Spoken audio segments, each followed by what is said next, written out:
So let us take the first part, that is question number 6. What should come in the blank space 6?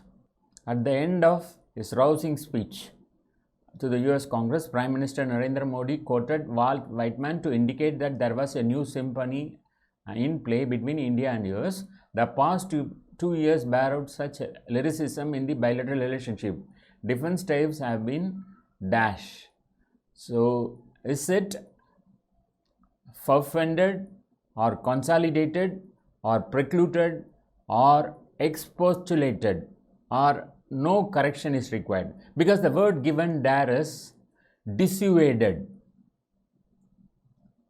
Defense ties have been dissuaded in 3 ways. So what should come in the place of dissuaded? Either it is far-fended or consolidated or precluded or expostulated, or no correction is required. So that is what we need to identify. So the right answer here, it should be consolidated. So what is dissuaded here? It is either discouraged, and far-fended can be prevented, consolidated can be combined or united, and precluded can be prevented or impeded, and expostulated can be disagreed or argued. Let us move to the question number 7. The appropriate word that has to fill in the space where you have an option called as burking. In defense, burking procurement from the US as well as co-development projects which are worth over $14 billion. So what should come in that space? So meaning of burking is the crime of murdering a person. And what are the options that is given? Pretermitting, breaching, patrolling, spurning, or no correction required. So which one should fill into this space? So burking can be taken as the crime of murdering a person, and pretermitting is to omit or to mention or abandon, and breaching is make a gap or a breakthrough. Patrolling is nothing but keep watch over, and spurning is refusing or denying. So with the reference to the context of defense, which will match into the appropriate word is patrolling. So here patrolling should be the right word which will fit into that groove. Let us take the next option. However, it is the strategic relationship with India's positioning on non-alignment that is the most dramatic score in the dissension. So what is dissension? Dissension is something like a disagreement, so which is not acceptable or not in acceptance of. Okay, so what should be the right word that can fit into that group in place of dissension? Is it jangle or cacophony or discord or symphony, or no correction is required in that particular space? So let us get into that meaning of the word estrangement.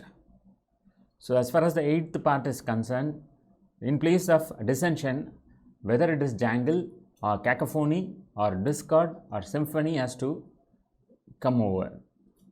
So what should be the right word to get replaced? So as I told, dissension is a disagreement, and jangle is a jingle, cacophony is a noise that is being made, and discord is a conflict, and symphony is a musical composition. So what should fill into this grave? So it should be symphony. The reason being, it can be inferred from the statements mentioned as at the end of the rousing speech to the US Congress, Prime Minister Narendra Modi quoted Walt Whitman to indicate that there was a new symphony in play between India and the US.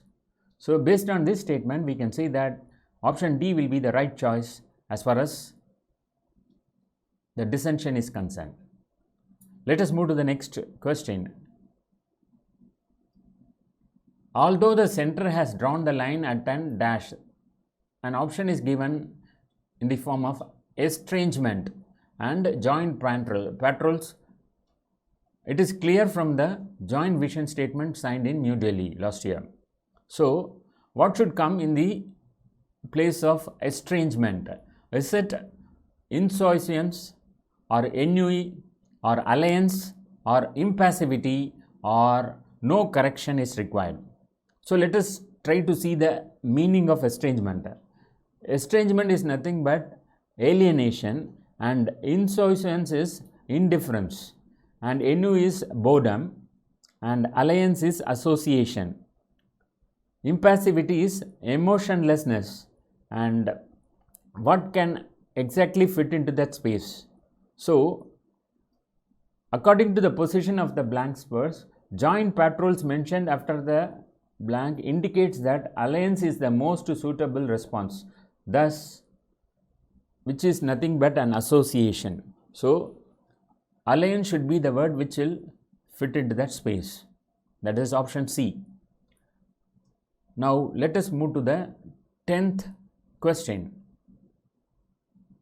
A stronger and dash India is in America's strategic interest. An option is given as bereft. So, what is the meaning of bereft?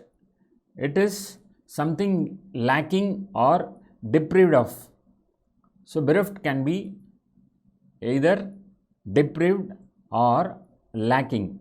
So, what words from the given options can match that space? Is it prosperous or magnanimous or caput or scabrous or no correction is required? A stronger and bereft India is in America's strategic interest. So, in that case, the right option which can fit into that space is prosperous. So, the meaning conveys that bringing wealth and success. Prosperous is nothing but bringing wealth and success. So, option A should be the right choice as far as 10th question is concerned. Now, let us move to the question number 11 to 15. There will be a passage and there are some blanks, each of which has been numbered. These correspond to the question numbers against each question. 5 words have been suggested, one of which will fill the blank appropriately. The passage starts like this. The Sam Key building located at 8 West Pender Street in Vancouver, British Columbia, Canada is dash the shallowest commercial building in the world according to the Guinness Book of Records. The Sam Key Company, one of the wealthiest firms in Chinatown, purchased a standard-sized lot in 1903. In 1912, however, Vancouver widened Pender Street and expropriated 24 feet, that is 7.3 meters, of the above ground, dash, effectively, or so it was first believed, making conventional commercial use of the remaining frontage impractical, if not possible. Refusing the neighbor's offer to dash, Sam Key decided to build anyway.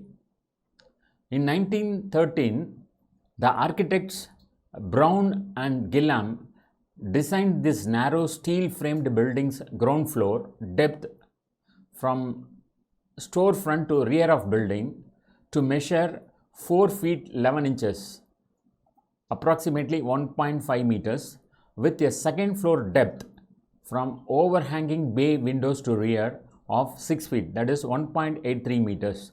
The basement dash sidewalk and originally housed public baths, while the ground floor was used for offices and shops and the dash for living quarters. So we have question 11 to 15. From the blank spaces, what is to be filled?